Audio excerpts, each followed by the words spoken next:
Welcome to my sweet life. I'm Amy, and in this episode, I'm going to show you how to make some yeast rolls with an apple filling. So stick around.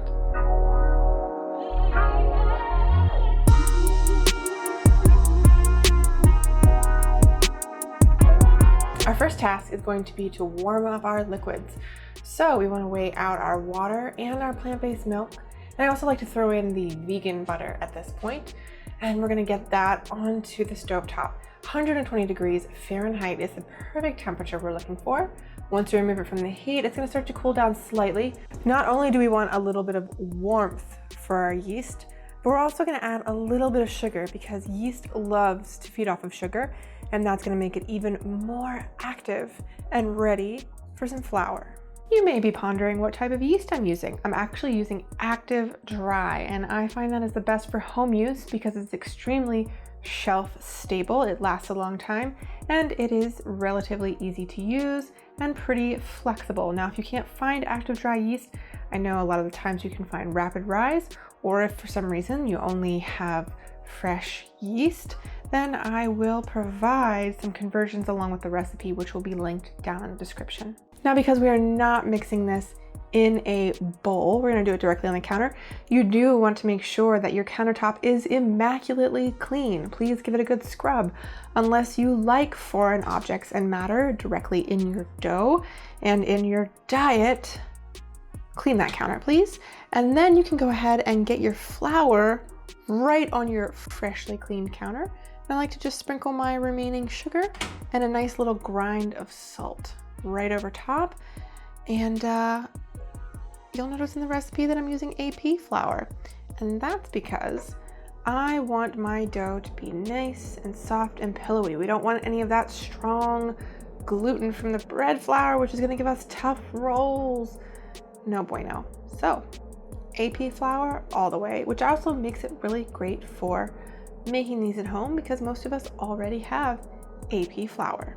Now you want to make a well in the middle of your dry ingredients and then add in that yeast and liquid mixture. We're going to slowly mix it into the flour.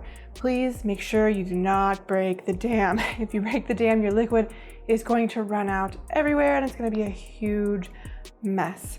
So keep that dam intact, slowly, continually adding that dry mixture in, mixing it with your hands until you get a nice paste, and then you can just mix it all together.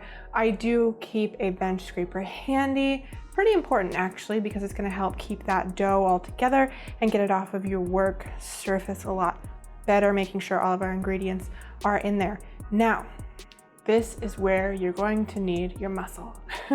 You're going to basically knead it for about 10 minutes. And you want to keep working it. It's a really wet dough. It's going to seem really too wet, but please do not add any more flour.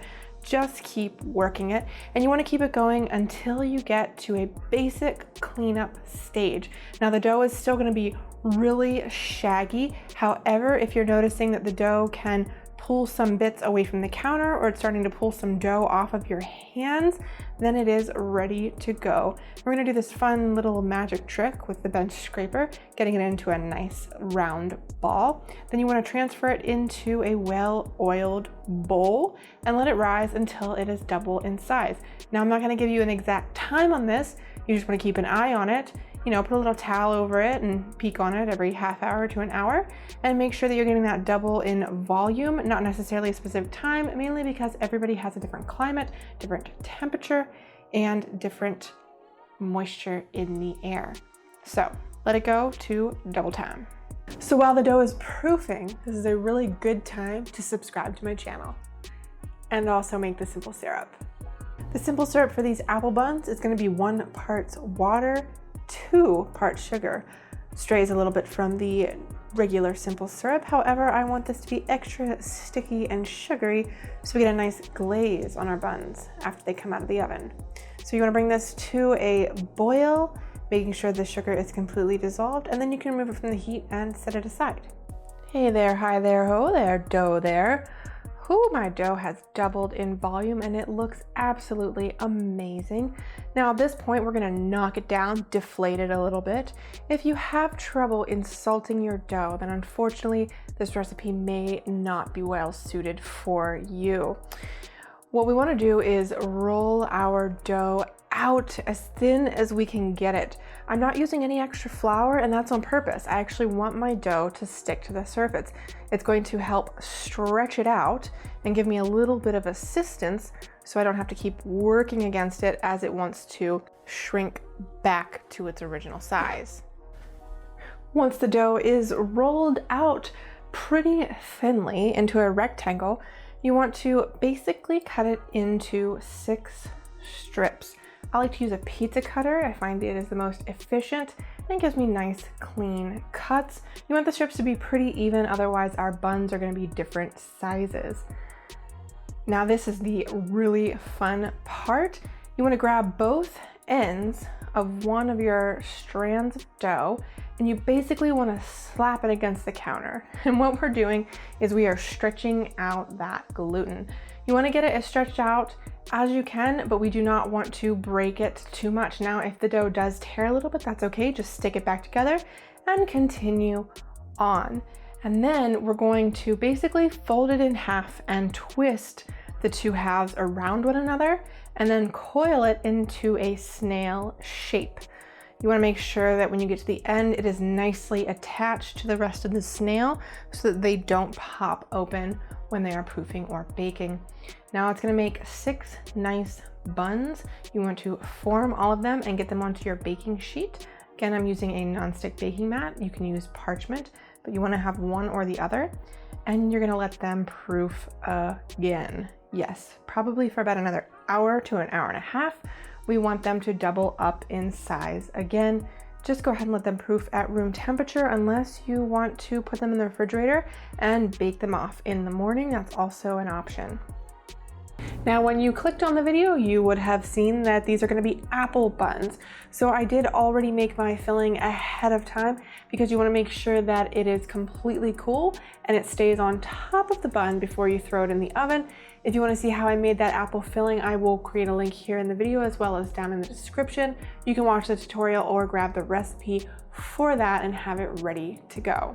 Once your buns have puffed up nicely, you want to go ahead and preheat your oven to 350 degrees Fahrenheit. And then you want to make a little indent in the center of each of your buns.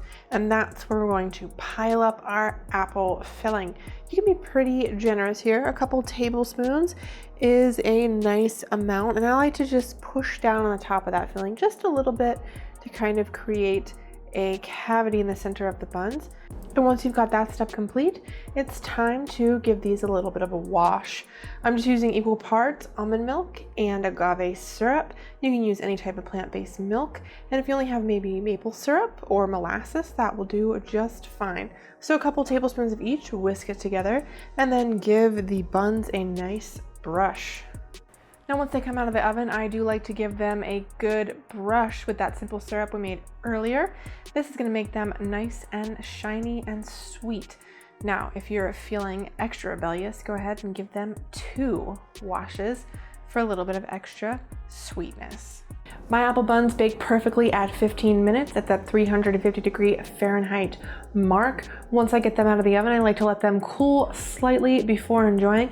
Now, if you do have some leftover apple filling, you can check out some of my other videos right here that will show you how to use all of that up. And please do consider subscribing to my channel for more vegan baking tutorials. Now, I'm gonna let these apple buns cool slightly and then enjoy.